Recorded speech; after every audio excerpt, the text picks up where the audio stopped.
Guess what, man? My grandpa died and resurrected 50 years ago. And he talked to 50 people. Do you believe me? No, you think I'm crazy. No, I don't think you're crazy. I'm going to ask you, what's the evidence that your grandpa really rose from the dead 50 years ago? I have a book here. Give me the evidence that your grandpa rose from the dead, and I'll look at the evidence. I have a book. I thought you guys were at a very fine institution of higher learning, where you're being taught. Demand evidence before you believe. You've got to look for the evidence. Now, the historical evidence is Jesus lived a sinless life. He taught amazing ethical teachings. He died on a cross forgiving his enemies, and he rose from the dead. There's no evidence. What the evidence is eyewitness accounts from people a couple thousand years ago.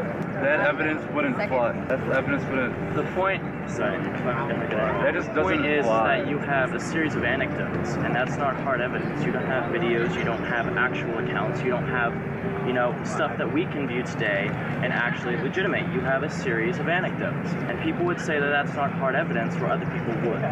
And so how can you disclaim his evidence and say that this other evidence is correct when you have no way of legitimating either one? Right? Why do I trust the New Testament Gospels as being more than anecdotal? First point, the New Testament documents have so much more manuscript evidence than any document from antiquity. It's embarrassing. Aristotle, Plato, Thucydides, Herodotus. At the most, we have 20 extant manuscripts. That's all we've got, 20. For the New Testament, we have in Greek over 5,000. There's no comparison. The New Testament Gospels have more manuscript evidence than any document from antiquity.